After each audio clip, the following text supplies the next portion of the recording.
Sam Kiley reporting there. Next, I want to bring in someone who knows all too well what is happening on the ground in India. Salil Shetty, he's the former Secretary General at Amnesty International. He's joining us live now from Bangalore. So, Salil, you've lost three people who are close to you this past week there in India. So for you, this is not an academic or an intellectual discussion. This is very real. This is very human and extremely personal.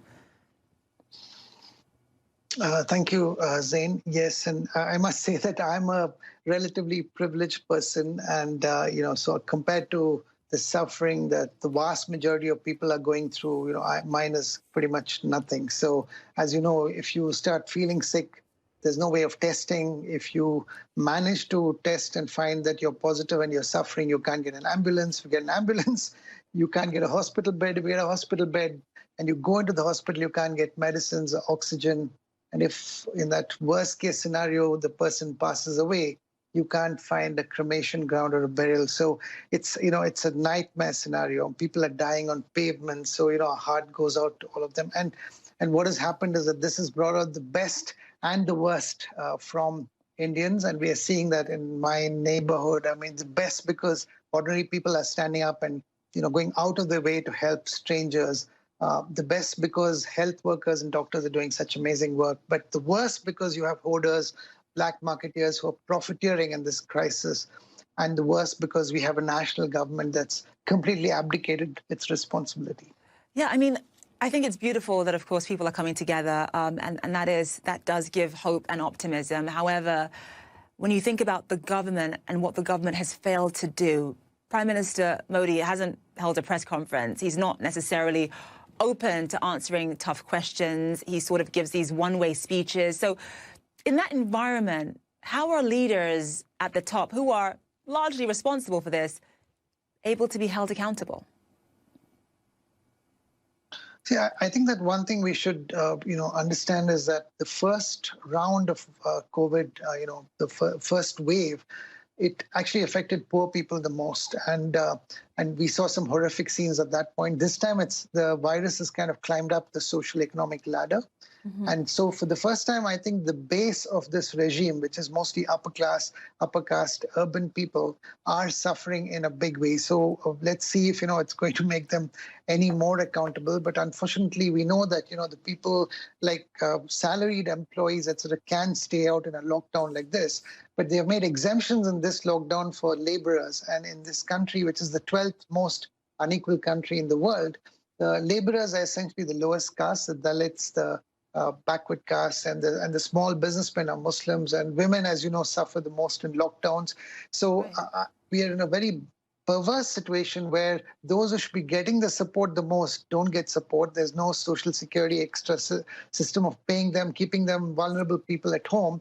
It's the people who are most well, endowed are staying at home, and the most vulnerable are going out.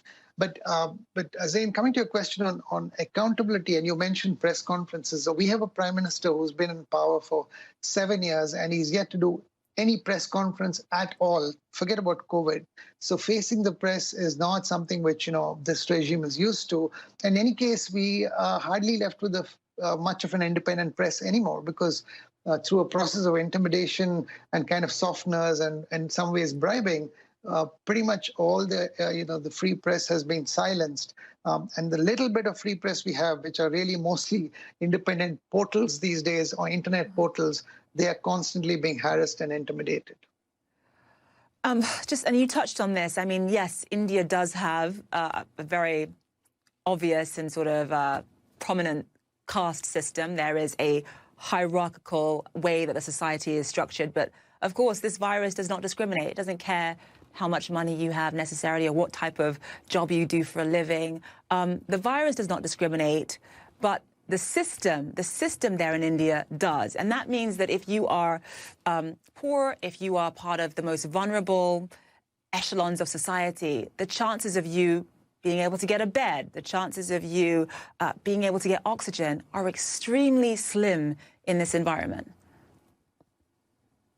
Absolutely. And I think it's going to get worse from the 1st of May when the vaccines are now not just being abdicated. The process of securing and administering vaccines. Now the central government, the national government has decided to completely, outsource this to the provincial governments and to the private sector. So, all hell is going to break loose. We have no idea when we're going to get the supplies to start with. But when it comes, I can't imagine at what price it's going to come and how the poor are going to get it. And I just want to kind of connect it back, Zain, to your point on accountability, because, in India is supposedly a democracy. So the basic checks and balances, we talked about the parliament, the media, but take a look at the parliament. I mean, the current regime has a brute majority. Their party has a brute majority in parliament. But the opposition leaders also constantly being harassed, intimidated, income tax raids. So there's kind of a Damocles sword and a fear psychosis. Civil society is, completely muzzled. I work for Amnesty International, which has been shut down in India, and many, many smaller organizations are shut down. Anybody who's critical and questioning, has been intimidated and put into kind of silent mode, really. And you would have heard about what's happened with the Twitter accounts and the Facebook posts just in the last few days. Anybody questioning is silenced. So accountability is a real challenge. Yeah, and the Prime Minister really just seems to care much more about his own political future than the future of the many people in your country who are sick and suffering right now. Salil Shetty, live for us. Thank you so much. And we are so sorry for your loss. Sending you our love. I say, Zain, my kind of line on this is that, we have two viruses in this country. One is the coronavirus vaccine, and the other is the sort of anti-democracy and hate virus. And only one of them has a vaccine, The other one doesn't. And we have an oxygen shortage as much in hospitals as we have for our democracy. We almost need an oxygen infusion into the democracy as well. Salil, thank you so much for being with us. If you're seeing this tragedy unfold and you can and you want to help, we have lots of ways in which you can actually do that. Just go to cnn.com/impact. You'll find a list of organizations, including how you can donate PPE and oxygen supply